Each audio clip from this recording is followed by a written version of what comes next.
Повторно се враќаме во студиото на Македонија на утро за темата која што веќе ја најавивме. Месец август посветен на поддршка за лицата кои што се соочуваат со губење коса, без разлика која и да е причината. Па разговарам за тоа со Андреј Петров, дерматовенеролог.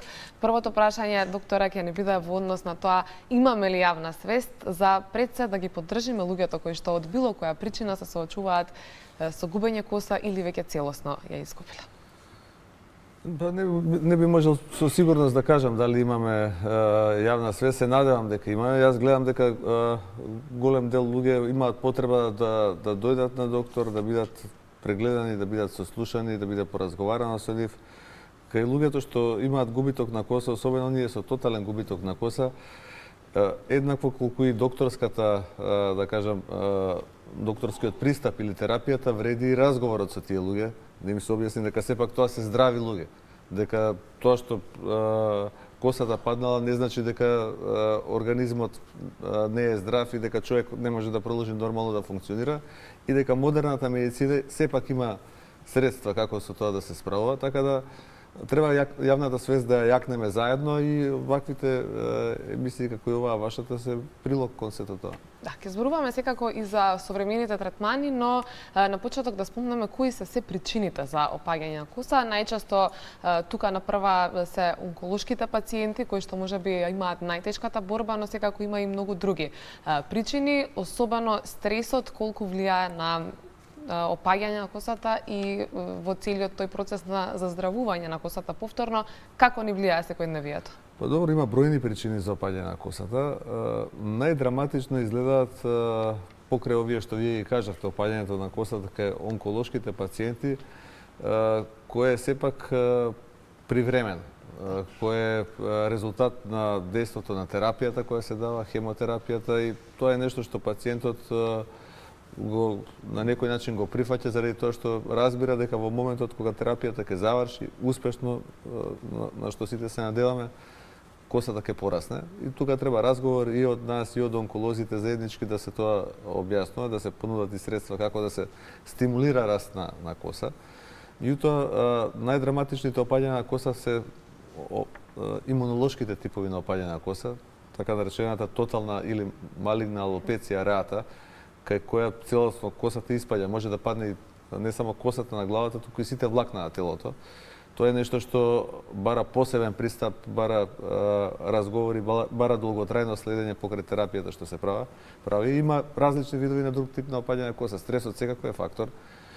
Голем дел од луѓето имаат нешто што е вообичаено генетско опаѓање, андрогенетска алопеција, која е резултат на генетиката, на влијание на хормоните. Меѓутоа, секако во секој случај, ако тоа се јави кај жени, што исто така е можно, тогаш е сликата малку подраматична и тука треба исто така да се примени еден посебен пристап, да се каже дека и тоа може да се реши, да се надмине. Значи има бројни типови на опаѓање на косата кои за да се детектираат точно треба да се отиде на доктор. Дел од нив се резултат на дефицит на одредени супстанции, дел се резултат на токсични реакции како што е оваа кај пациентите на онколошки третман, може да биде и од токсична реакција некаде од некоја друга причина. Се случува луѓе прскале лозје, па вела докторе ми падна коса. Тоа е токсичниот ефект на сите тие работи кои се користат и во земјоделие и на други места, така да треба да се појде на доктор и да се види точно за што се работи. Да, причините се навистина бројни, но колку треба истрајност во самиот процес на опоравување, односно го спомнавте на самиот почеток моментот дека веќе некако луѓето можеби за разлика од порано повеќе сакаат да дојдат на доктори веднаш да се консултираат, и која е таа фаза каде што може да се спречи и дали воопшто можеме да спречиме опаѓање на коса? Зависи за што се работи. Ако се работи за генетскиот тип на опаѓање на коса, тоа не може да се спречи, но може да се коригира. Ние денес правиме и трансплантации на коса, таму кај што може, кај што е овој тип на опаѓање на коса.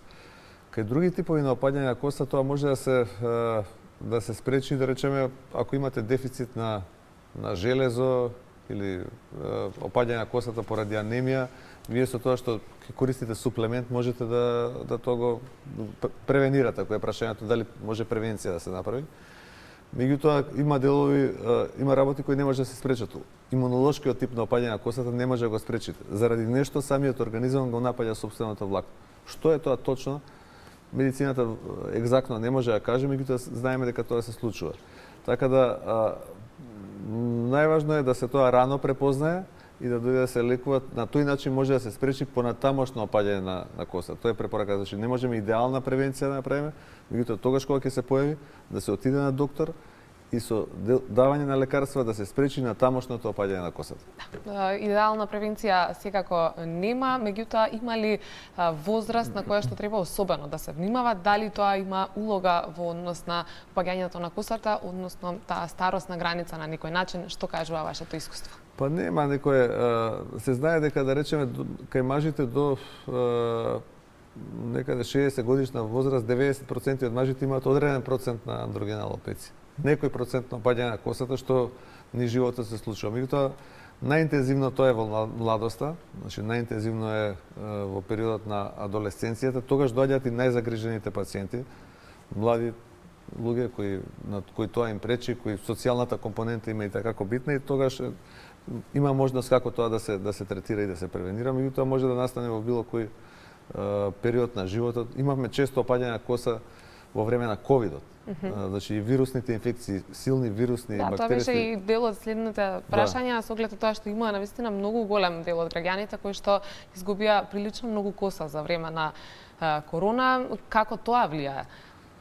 Па тоа беше драматична ситуација кај која што веројатно последно што мислевме дали ќе опадне и колку ќе опадне косата, меѓутоа имавме пациенти кои доаѓаа и непосредно после тоа.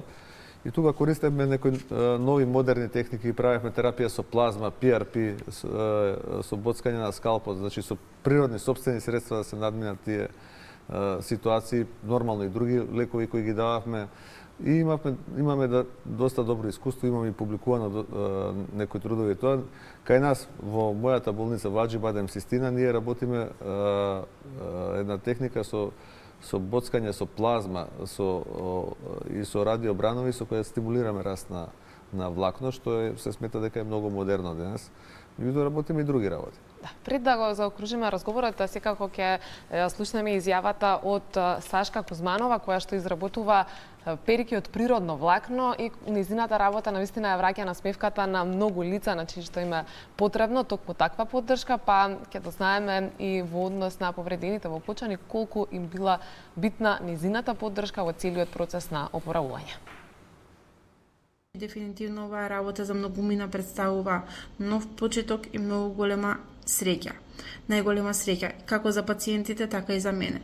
Мораме да споменеме дека процесот за изработка на перики дека е многу макотрпен, а периките некогаш одземаат и до 21 ден, бидејќи се изработуваат рачно, влакно по влакно и во зависност од тоа колкава е таа перика со густината, колкава им е густината и должината на тие перики.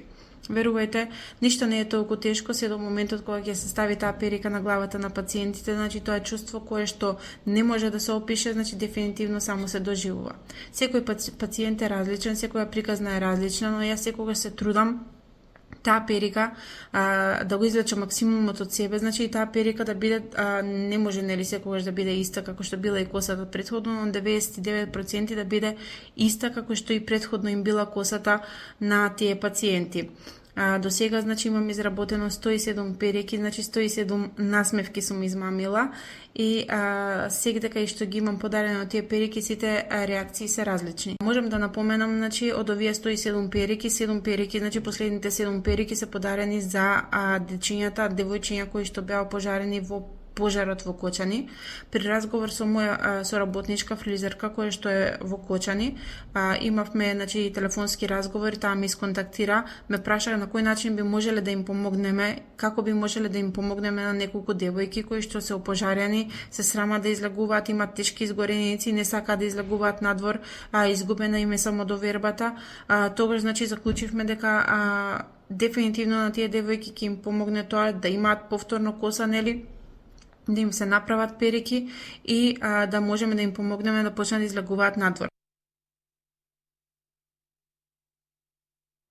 Тоа беше Сашка Кузманова, донирањето коса и изработката на перики навистина е нешто што менува животи. Верувам дека има уште многу колку да се раскаже околу позитивните приказни реакциите после нели добивањето на перики. Меѓутоа, Ева, за да веќе го привршуваме и разговорот тука во студио, споменавме навистина дека има многу причини, нема некоја точна и навремена превенција, меѓутоа сепак постојат оние главни совети кои што може да ги добиеме од специјалист дерматовенеролог Андреј Петров.